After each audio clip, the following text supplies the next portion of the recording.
আমাদের বাড়ির যে কোনো অনুষ্ঠানই খাওয়া দাওয়া ছাড়া অসম্পূর্ণ, আর খাওয়া দাওয়া মাটন ছাড়া অসম্পূর্ণ। তবে এই বক্তব্যটা আমার তো নয়, আমার বাড়ির লোকের।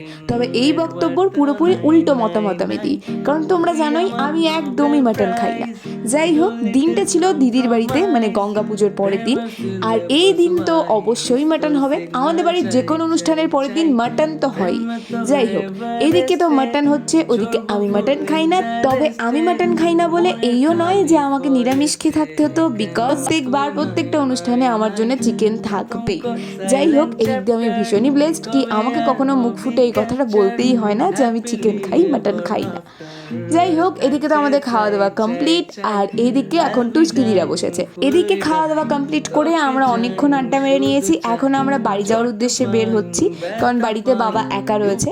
যাই হোক, এদিকে ভীষণ ভালো গান বাজছিল, তাই আমি এখানে একটু নেচে নিলাম। অ্যান্ড দেন পল্লব মাকে দিয়ে এলো, কারণ মা গিয়ে টিকিট কাটবে। আর এই যে সবাই মিলে ছাড়তে এসছে। তবে আজকের মতো এতটুকুই, দেখা হবে নেক্সট ব্লগে। আর নেক্সট ব্লগও আসছে দিদির বাড়ির ব্লগই, কারণ আমরা আবার কাল আসবো। যাই হোক, আজকের মতো এতটুকুই। তো গাইস, বাই।